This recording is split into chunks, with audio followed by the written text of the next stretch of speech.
Tout le monde agit normalement, sauf lui. Au début, ce sont des détails insignifiants. Des choses qu'on remarque à peine. Mais une fois que tu les vois, tu ne peux plus les ignorer. David, 29 ans, mène une vie classique. Travail, maison, routine simple. Rien d'anormal.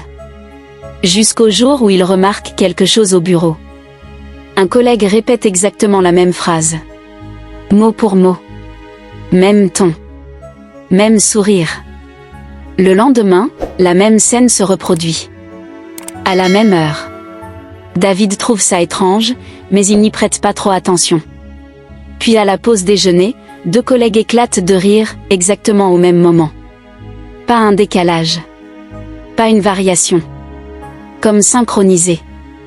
Il commence à observer davantage. Dans la rue, les passants semblent suivre un rythme précis. Certains tournent la tête en même temps. D'autres s'arrêtent au même instant. Trop précis pour être naturel. Le soir, en regardant la télévision, le présentateur répète une phrase déjà dite quelques minutes plus tôt. Identique. Et personne ne semble le remarquer. David commence à ressentir un malaise. Comme s'il voyait quelque chose que les autres ignorent complètement. Les jours passent et les anomalies deviennent impossibles à ignorer. Les comportements sont trop parfaits. Trop coordonnés. David décide de tester la situation. Il change ses habitudes.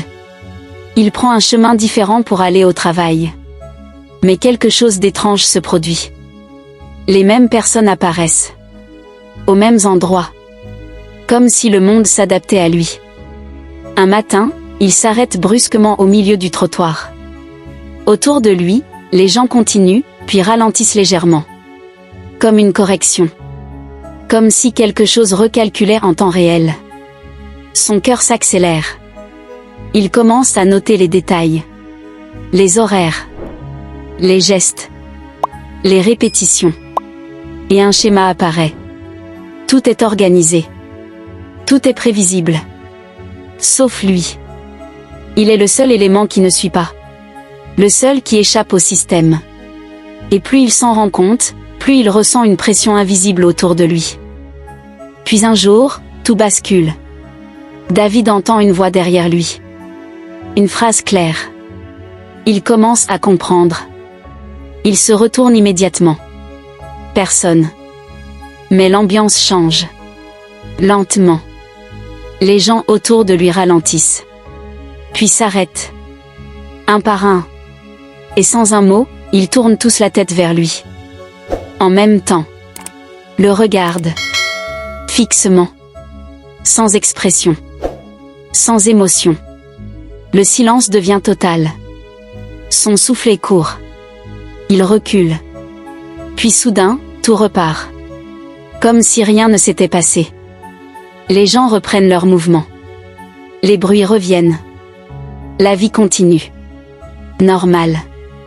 Mais David sait maintenant. Ce n'est pas dans sa tête. Il n'est pas fou. Quelque chose contrôle tout ça. Et pire, il vient d'être repéré. À partir de ce moment, les interactions changent.